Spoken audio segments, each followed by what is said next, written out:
everyone, welcome back to my channel. இந்த வீடியோவில் நம்ம பார்பிக்யூ நேஷன்லலாம் தரக்கூடிய காஜுன் ஸ்பைஸ்டு பொட்டேட்டோ எப்படி பண்ணுறதுன்னு சொல்லி பார்க்கலாம்.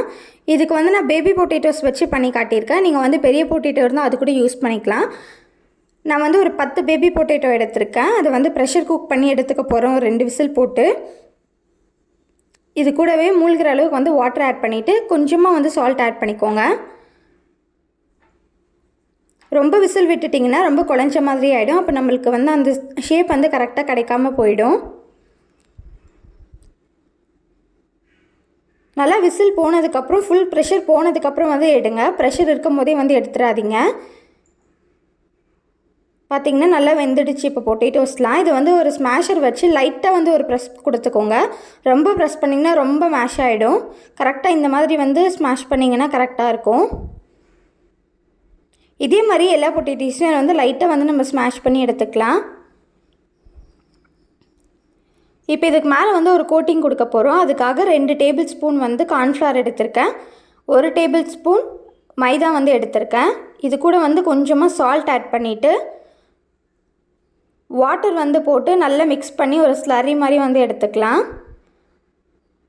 இதோட டெக்ஸ்சர் எப்படி இருக்கணும்னு பார்த்தீங்கன்னா ரொம்ப திக்காகவும் இருக்கக்கூடாது, ரொம்ப தண்ணியாகவும் இருக்கக்கூடாது, மீடியம் கன்சிஸ்டன்சியில் இருக்கணும். உங்களுக்கு நான் ஸ்பூனில் எடுத்து போர் பண்ணி காட்டுறேன். கரெக்டாக அந்த கன்சிஸ்டன்சி இருக்க மாதிரி வந்து பார்த்து மிக்ஸ் பண்ணிக்கோங்க. நல்லா விஸ்க் வச்சு நல்லா கட்டி இல்லாமல் நல்லா மிக்ஸ் பண்ணி விட்டுக்கலாம். இப்போ வந்து நான் ஆயிலும் வந்து ஹீட் பண்ணிகிட்ருக்கேன் சைடில். கரெக்டாக இந்த கன்சிஸ்டன்சி இருக்க மாதிரி எடுத்துக்கோங்க. இப்போ நம்ம அந்த பொட்டேட்டோவை எடுத்து இதில் வந்து லைட்டாக வந்து கோட்டிங் பண்ணிக்கலாம். ரொம்ப தின் கோட்டிங், ரொம்ப திக்காக வந்து கோட் பண்ணிடாதீங்க. அப்புறம் சாப்பிடும்போது வந்து நல்லா இருக்காது. நான் இதை வந்து ஷாலோ ஃப்ரை தான் வந்து பண்ணி எடுக்க போகிறேன். ஆயிலோட ஃப்ளேம் பார்த்திங்கன்னா மீடியம் ஃப்ளேம்லேயே வச்சுக்கோங்க. ஃபுல் ஃப்ளேமில் வைக்காதீங்க, உடனே வந்து தீய ஆரம்பிச்சிடும். நல்லா வந்து இந்த பொட்டேட்டோஸ்லாம் வந்து நல்லா கிறிஸ்பியாக வரணும். கலர் வந்து உங்களுக்கு சேஞ்ச் ஆகி கிடைக்கும்.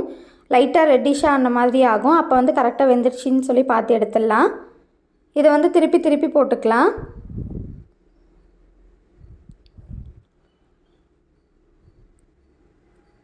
கலர் வந்து நல்லா ரெட்டிஷாக சேஞ்ச் ஆனோடனே இதை நம்ம வந்து ஒரு பிளேட்டுக்கு ட்ரான்ஸ்ஃபர் பண்ணி வச்சிடலாம். இது லைட்டாக சூடு ஆறிட்டு இருக்கட்டும்.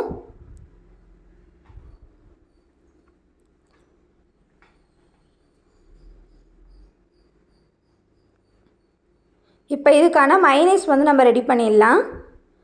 அதுக்கு பார்த்திங்கன்னா நான் வந்து ஒரு 1/4 கப் போல் எக்லெஸ் மைனஸ் தான் எடுத்திருக்கேன். இது வந்து சூப்பர் மார்க்கெட்டில் வாங்கின மைனஸ் தான். நீங்கள் வீட்டிலே செஞ்சு கூட எடுத்துக்கலாம். இல்லை எக்கு மைனஸ் நீங்கள் சாப்பிடுவீங்கன்னா அது கூட எடுத்துக்கலாம். எல்லாமே வந்து நம்மளோட ஆப்ஷனல் தான்.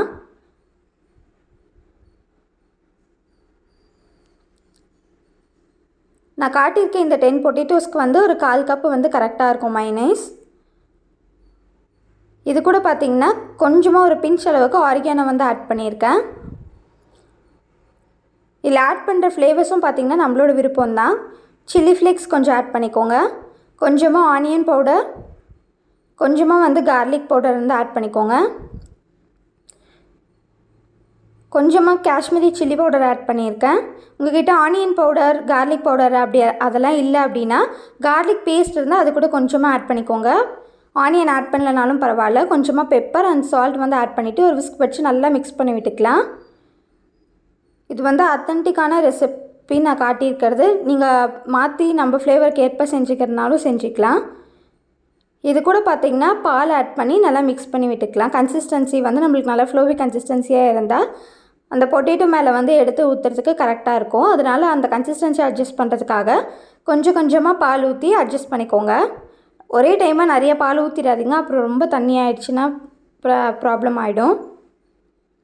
இப்போ வந்து நம்ம அதை அரேஞ்ச் பண்ணிக்கலாம். ஒரு பிளேட்டில் நம்ம ஃப்ரை பண்ணி எடுத்து வச்சுருந்தா பேபி பொட்டேட்டோஸை வந்து எடுத்து வச்சுக்கிறேன். இதுக்கு மேலே மைனஸ் வந்து ஆட் பண்ணிக்கலாம், நம்ம மிக்ஸ் பண்ணி வச்சுருந்தது. இதுக்கு மேலே கொஞ்சமாக வந்து ஆனியன் வந்து சாப் பண்ணி வச்சுருக்கேன், அதையும் வந்து லைட்டாக ஆட் பண்ணி விட்டுக்கலாம். இதை அப்படியே எடுத்து சாப்பிட்டு பாருங்கள், டேஸ்ட் கண்டிப்பாக ரொம்ப சூப்பராக இருக்கும். இந்த ரெசிபியை கண்டிப்பாக ட்ரை பண்ணி பார்த்துட்டு எப்படி இருந்துச்சுன்னு சொல்லுங்கள். இந்த வீடியோ உங்களுக்கு பிடிச்சிருந்தா என்னோடய சேனலுக்கு மறக்காமல் சப்ஸ்கிரைப் பண்ணிக்கோங்க. Thanks for